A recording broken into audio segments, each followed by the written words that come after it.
Good morning प्यारे बच्चों। जैसा कि आपका प्रीवियस टॉपिक इलेक्ट्रिक डाइपोल चल रहा है, तो उसी में जो लास्ट पार्ट है वो है बेटा electric potential energy in dipole.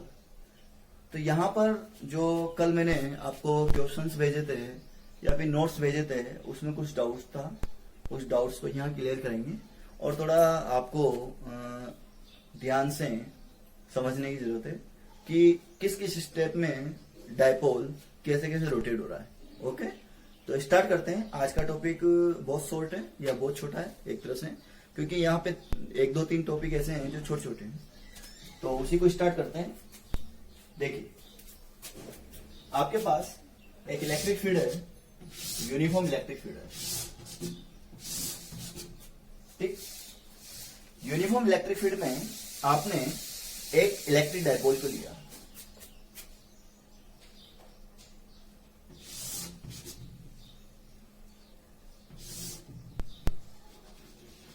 ये आपके पास कोई इलेक्ट्रिक डाइपोल है जिसे आपने थीटा एंगल पे अरेंज किया है।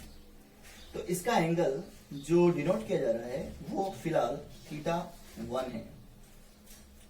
इलेक्ट्रिक फील्ड आपको पता है सर, यूनिफॉर्म इलेक्ट्रिक फील्ड है, इसका मतलब इसको बेटा F is equal to q ही लेंगे, क्योंकि यहां पर जो चार्ज आपके पास वो पॉजिटिव है और यहां पर जो चार्ज है वो नेगेटिव है। इसका मतलब डायरेक्शन ऑफ फोर्स इधर क्या हो जाएगी, रिवर्स हो जाएगी। तो इनिशियल फेज की बात करें, आपने केवल एक इलेक्ट्रिक डाइपोल को θ1 पे सेट किया है, जैसा कि आपको डायग्राम में दिखाया गया है। अब जो नेक्स्ट है, इस θ1 अरेंज्ड डाइपोल, जो θ1 पे अरेंज्ड है, उसको आपको θ2 तक रोटेट करना है। सपोज आपने इसे θ2 तक रोटेट कर दिया, ये लीजिए, यहां पे प्लस क्यू है और यहां पे माइनस क्यू है और दिस एंगल इज θ2। इसका मतलब आपने डाइपोल रोटेशन,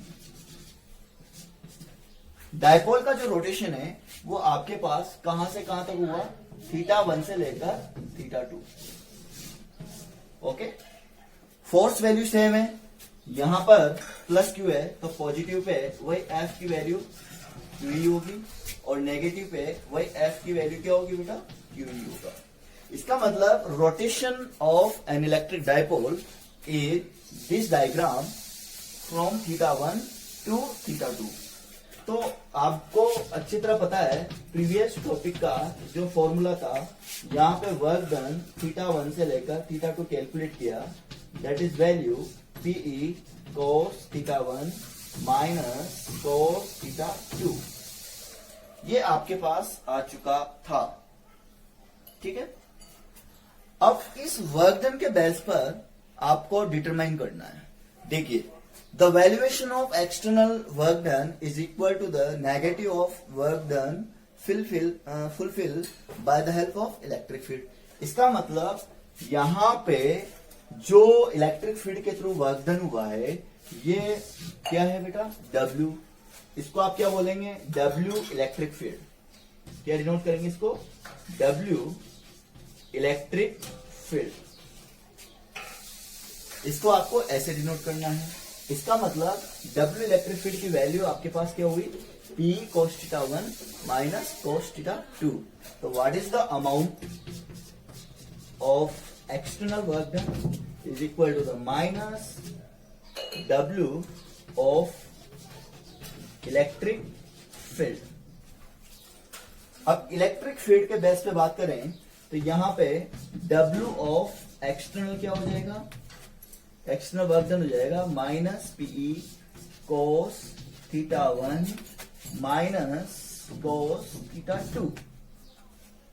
ओके, ये आपके पास एक्सटर्नल वर्क डन आ चुका है। अब पोटेंशियल एनर्जी और वर्क डन रिलेशन से आप डिटरमाइन कर सकते हैं,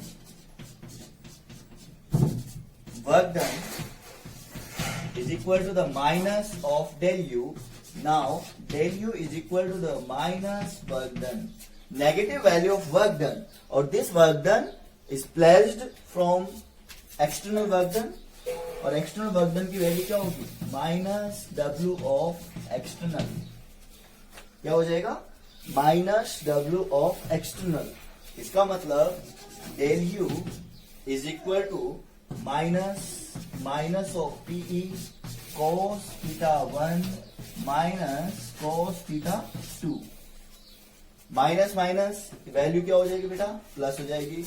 इसका मतलब आपके पास जो डेल यू अमाउंट आ रहा है वो आ रहा है cos theta 1 minus cos theta 2। अब आपके पास जो difference in electric potential energy का फॉर्मूला आया है वो है del you is equal to PE cos theta 1 minus cos theta 2, that is complete difference in electric potential energy. अब यहां पर इलेक्ट्रिक पोटेंशियल एनर्जी को डिफाइन करेंगे, तो डेल यू का जो वेरिएशन है वो del U variation U theta 2 minus you theta 1 को डिनोट करना पड़ेगा। इसका मतलब इलेक्ट्रिक पोटेंशियल एनर्जी आपको डिफरेंस वाइज नोट करनी है, तो you theta 2 minus you theta 1, मतलब इस स्टेप के बाद आपको यहां पे आना है।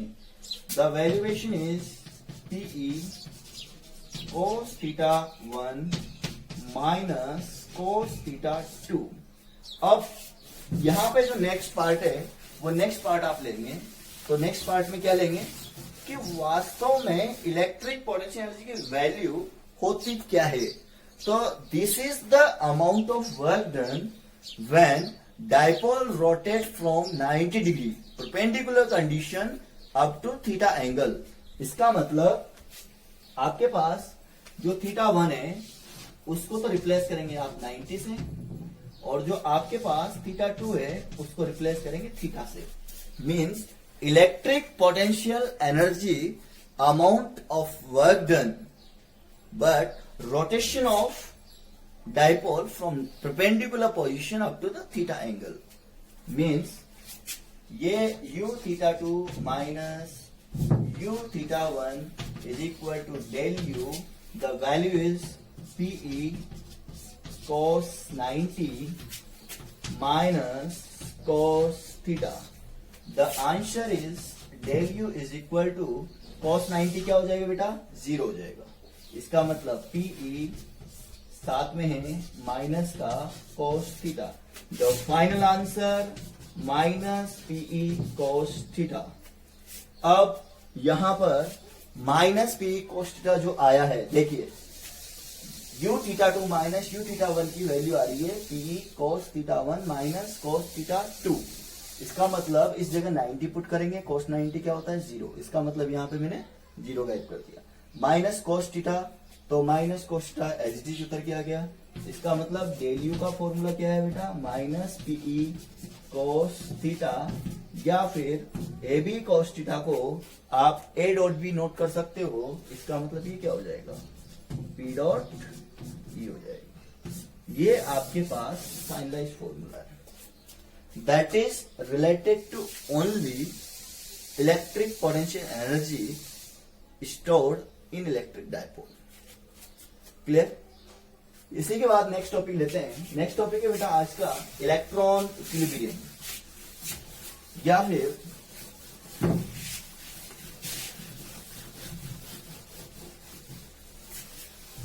देखिए टॉपिक क्या है,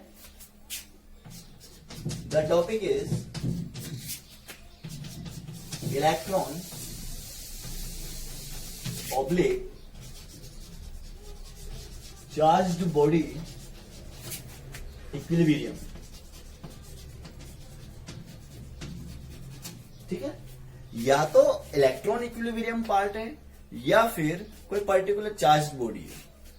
तो आप एक डायग्राम बनाएंगे, इसी को आप नोटबुक में नोट करेंगे। यहाँ पे पॉजिटिव प्लेट है और यहाँ पर नेगेटिव प्लेट्स है। इसका मतलब इलेक्ट्रिक फील्ड डायरेक्शन कहां से कहां की ओर होगी बेटा, प्लस से माइनस। क्लियर। अब जिस बॉडी को या जिस पर्टिकुलर इलेक्ट्रॉन को आप ले रहे हो उसे यहां डिनोट करेंगे।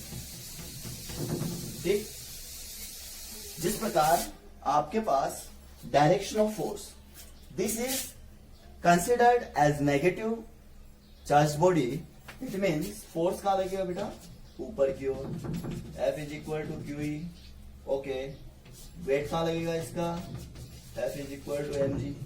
अब बताइए, इक्विलिब्रियम पोजीशन को डिनोट करने के लिए दोनों की वैल्यूज का इक्वल रहना कंपलसरी है। इसका मतलब F is equal to Q E और F is equal to mg को इक्वल कर दीजिए, तो Q E is equal to क्या हो जाएगा, mg। ये फॉर्मेट आपके पास आ चुका है, ओके। अब यहां से जो सेकेंडरी पार्ट स्टार्ट होता है, उस सेकेंडरी पार्ट्स को डिनोट करेंगे कि sir Q is equal to mg से आपको रेडियस ऑफ चार्ज बॉडी या रेडियस ऑफ बॉल या रेडियस ऑफ इलेक्ट्रॉन या radius of any type of charge body को फाइंड आउट करना है, okay. mg is equal to Q E, इस equation को इक्वेशन नंबर फर्स्ट डिनोट करेंगे।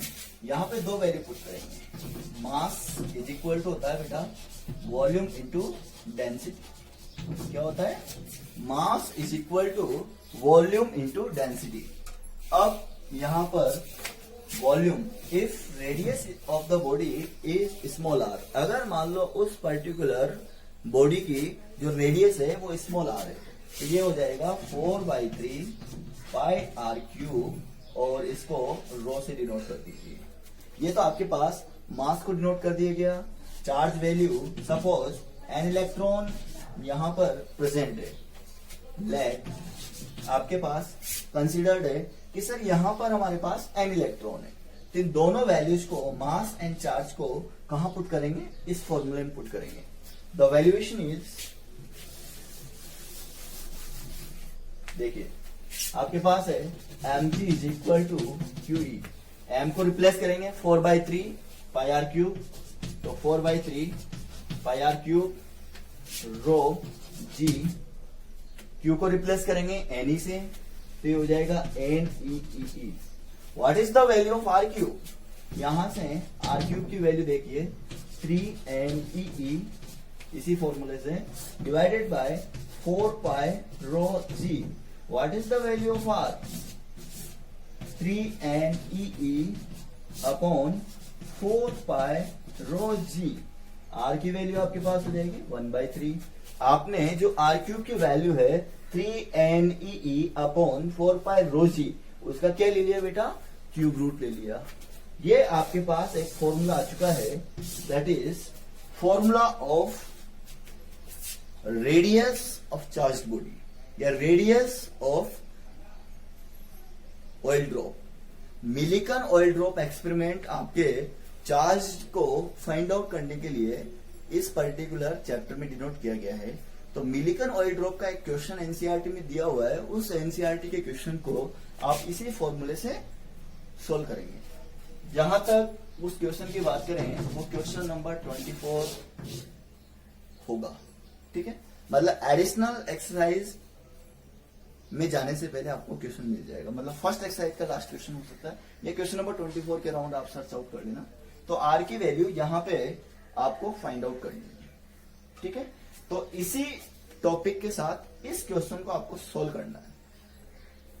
तो यह पार्ट आपका इलेक्ट्रॉन इक्विलिब्रियम या फिर चार्ज्ड बॉडी इक्विलिब्रियम या मिलिकन ऑयल ड्रॉप एक्सपेरिमेंट के बिहाफ पर मैथमेटिकल एनालिसिस है। Okay, thank you. हेलो बच्चों, जो नेक्स्ट पार्ट स्टार्ट होने जा रहा है, मीन्स आपका चैप्टर 1 50% कंप्लीट हो चुका है। अब जो नेक्स्ट पार्ट स्टार्ट होने जा रहा है वो आपको Gauss law, electric flux, Gauss law applications और जो भी कंटेंट रिमेनिंग है उसके बारे में डिस्कस करवाएगा। तो यहाँ पर जो आज का फर्स्ट टॉपिक है वो स्टार्ट करते हैं। सेकंड पार्ट स्टार्ट होने जा रहा है। एक तरह से आप इस पार्ट 2 ऑफ इलेक्ट्रोस्टैटिक बात कर सकते हो चैप्टर 1 में। तो आपका जो टॉपिक है वो है बेटा चार्ज डिस्ट्रीब्यूशन।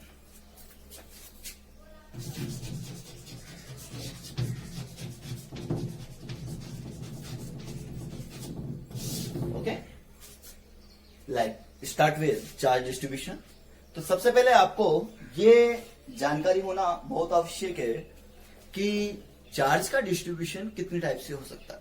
तो यहां पर मैं आपको बता सकता हूं कि चार्ज का डिस्ट्रीब्यूशन 2 टाइप से होता है, टाइप 1 एंड टाइप 2। पहला तो होता है random distribution. Random distribution first जो पार्ट है वो बेटा रैंडम डिस्ट्रीब्यूशन के अकॉर्डिंग चलता है, और सेकंड है बेटा कंटिन्यूअस डिस्ट्रीब्यूशन।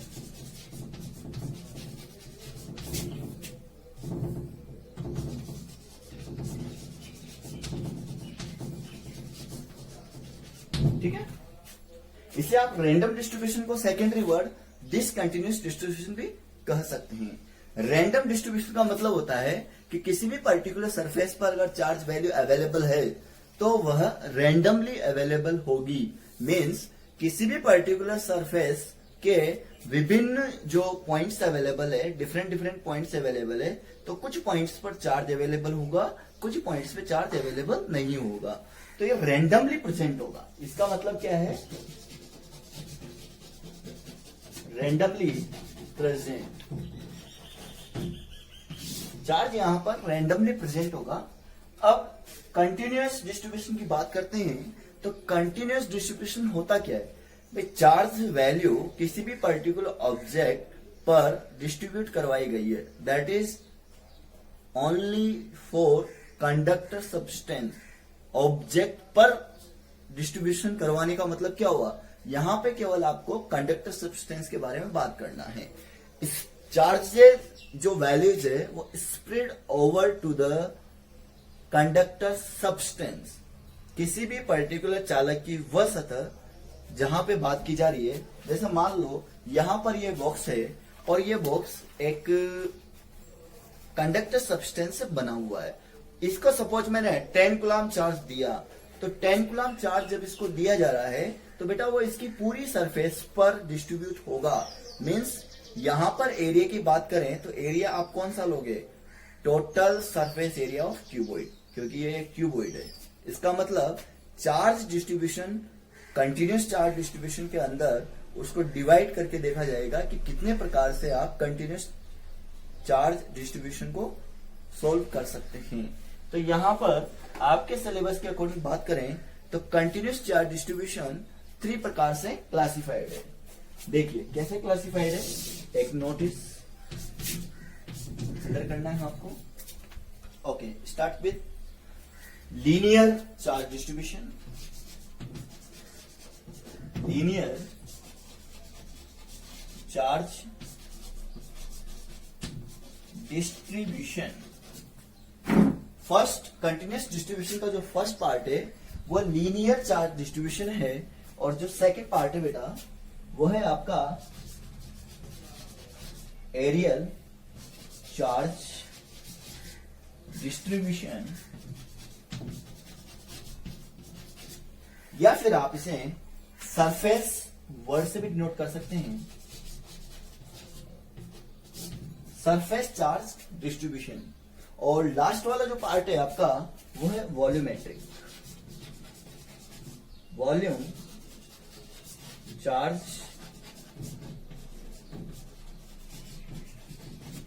डिस्ट्रीब्यूशन।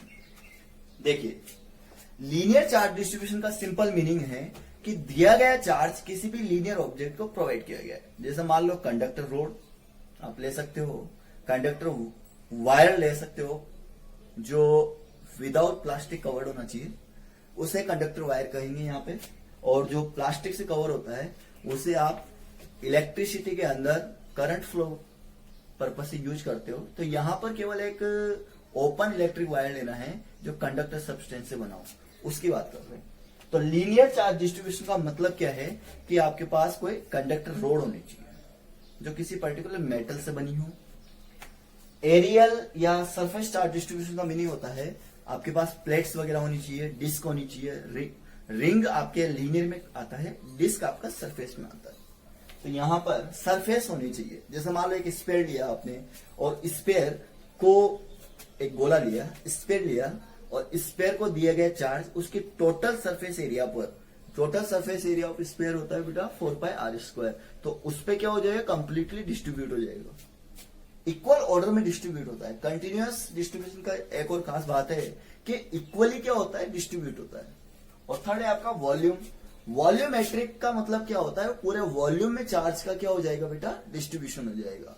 तो चार्ज के रेफरेंस में बात करें, चार्ज का जो फर्स्ट सिनेरियो है वो समझो आप, कि किसी भी कंडक्टर सब्सटेंस को दिया गया चार्ज हमेशा उसके टोटल लाइन, उसकी टोटल लेंथ, उसका टोटल सरफेस एरिया या फिर उसका वॉल्यूम, इसमें क्या हो जाता है बेटा, स्प्रेड डिस्ट्रीब्यूशन हो जाता है। बट किसी भी इंसुलेटर ऑब्जेक्ट को दिया गया चार्ज, जिस पॉइंट पे आप चार्ज देंगे वो केवल उसी पॉइंट तक सीमित रहता है। इसका मतलब इंसुलेटर को दिया गया चार्ज डिस्ट्रीब्यूटेड फॉर्मेट में नहीं होता है, वो जहां जिस पॉइंट पे दिया गया है केवल उसी पॉइंट पे रहेगा।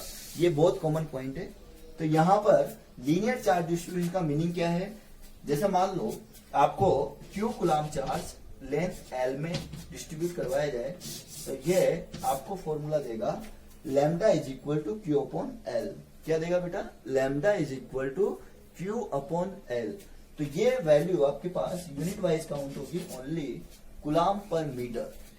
मीन्स लैम्डा किसी भी क्वेश्चन में गिवन है तो चार्ज डिस्ट्रीब्यूशन वैल्यू या चार्ज डेंसिटी वैल्यू आपको कूलम अपॉन मीटर में गिवन होगी। As well as surface charge distribution, दिया गया चार्ज अगर किसी पर्टिकुलर एरिया पर डिवाइड हो रहा है तो इसे कूलम अपॉन मीटर स्क्वायर से डिनोट करेंगे। सरफेस चार्ज डेंसिटी यहाँ पर सिग्मा से डिनोट की गई है, और साथ के साथ आपके पास रो आता है, दिया गया चार्ज अगर वॉल्यूम में डिस्ट्रीब्यूट हो जाता है, किसमें, वॉल्यूम में, तो ये कूलम अपॉन मीटर क्यूब। अब सबसे जो कॉमन पॉइंट है वो कॉमन पॉइंट आप यहाँ पर देखिए कि सर किसी भी क्वेश्चन को सोल्व करते समय क्या ध्यान रखना है, आपको केवल यूनिट में फोकस करना है। किसी भी न्यूमेरिकल में दी गई चार्ज डेंसिटी या चार्ज डिस्ट्रीब्यूशन डेंसिटी को नोटिस करने के लिए आपको coulomb upon metre square, coulomb upon metre cube को देखना है। The value is given in order of lambda, in order of sigma, in order of rho. ठीक है, अब डायग्राम वाइज इन तीनों कॉन्फ़िगरेशन को समझते हैं। तो इसी के जस्ट ऊपर इनके डायग्राम को नोट करते हैं कि कैसे चार्ज का डिस्ट्रीब्यूशन पॉसिबल है।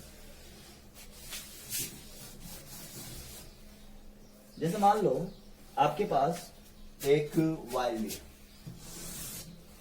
ये आपके पास एक वायर है, ठीक, और इस वायर की लेंथ है L। तो दिया गया इसको चार्ज डिस्ट्रीब्यूशन या चार्ज डेंसिटी इसके पास कूलम अपॉन मीटर है। इसको दी गई जो चार्ज डेंसिटी है वो बेटा कूलम अपॉन मीटर है। अब आपसे कोई बोल दे कि हम इस पर्टिकुलर पार्ट में से केवल पार्शियल लेंथ को लेते हैं, लीजिए ये आपके पास पार्शियल लेंथ ऑर्डर है, यहां से लेकर यहां तक डेल एल, यहां से लेकर यहां तक आपने डेल एल एक टुकड़ा निकाला, तो what is the charge on it sir, lambda is equal to d q upon del l, तो d q is equal to क्या हो जाएगा, लैम्डा डॉट डेल एल। यहां पर चार्ज की जो वैल्यू होगी वो बेटा क्या हो जाएगी, डी क्यू। लेंथ अगर आप पार्ट वाइज लेंगे तो चार्ज भी पार्ट वाइज काउंट होगा, और लेंथ अगर आप फुल लेंथ लेंगे तो चार्ज भी फुल लेंथ में काउंट होगा। एज वेल एज सरफेस की बात करें, जैसे मान लो ये एक सीट है, मेटल सीट दी गई है, और मेटल सीट का कुछ न कुछ एरिया यहां पर प्रेजेंट है। आपने इसको पॉजिटिव चार्ज दिया, चार्ज देने का एक सिंबॉलिक रिप्रेजेंटेशन होता है, जैसे मान लो ये पॉजिटिव चार्ज दे रहे हैं इसको, ठीक, यहां पे आपने इसको पॉजिटिव चार्ज दिया, ठीक। अब पॉजिटिव चार्ज देते वक्त आपको ये ध्यान रखना है कि यहां पर थिनर या थिकर प्लेट्स कैसी है। अगर प्लेट मोटी प्लेट है तो दिया गया चार्ज बोथ ऑफ साइड, अगर गैप है अवेलेबल है तो दिया गया charge both of side distribute होगा, और कोई पतली प्लेट है तो वो सिंगल साइड ही काउंट हो जाता है। तो यहां पर दिया गया चार्ज इसके कंप्लीट एरिया में डिस्ट्रीब्यूट होगा। इसका मतलब इस पर जो चार्ज डिस्ट्रीब्यूशन होगा वो कूलम अपॉन मीटर स्क्वायर होगा।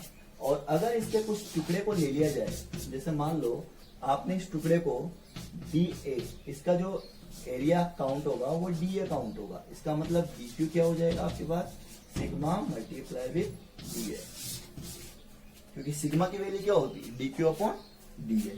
तो दिया गया चार्ज डिस्ट्रीब्यूशन फॉर्मेट यहां पर सरफेस ऑर्डर में है, मतलब sigma is equal to coulomb upon metre square. Next volume की बात करते हैं। जैसे मान लो आपने एक स्फीयर ड्रॉ किया और स्फीयर पर इनसाइड एक चार्ज को डिस्ट्रीब्यूट कर दिया। ये वॉल्यूमेट्रिक डिस्ट्रीब्यूशन है। वॉल्यूमेट्रिक डिस्ट्रीब्यूशन तो इसके अंदर ही आपको क्या करना पड़ेगा, रो को डिनोट करना पड़ेगा, और that is coulomb upon metre cube.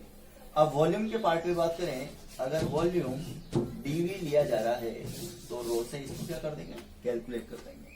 तो आपका जो नेक्स्ट टॉपिक है electric flux, Gauss law application वगैरह, ये सभी बेटा कहां से स्टार्ट होती है, चार्ज डिस्ट्रीब्यूशन से स्टार्ट होती है। चार्ज डिस्ट्रीब्यूशन कंटिन्यूस फॉर्मेट वाला आपके बहुत ज्यादा काम में आता है। तो लीनियर कॉन्फ़िगरेशन, सरफेस या एरियल कॉन्फ़िगरेशन या फिर वॉल्यूमेट्रिक कॉन्फ़िगरेशन, ये मोस्ट इंपोर्टेंट पॉइंट है और इनको आपको अच्छे से याद करना है। ठीक है बेटा, तो ये बेसिक सिनेरियो है चार्ज डिस्ट्रीब्यूट फॉर्मेट।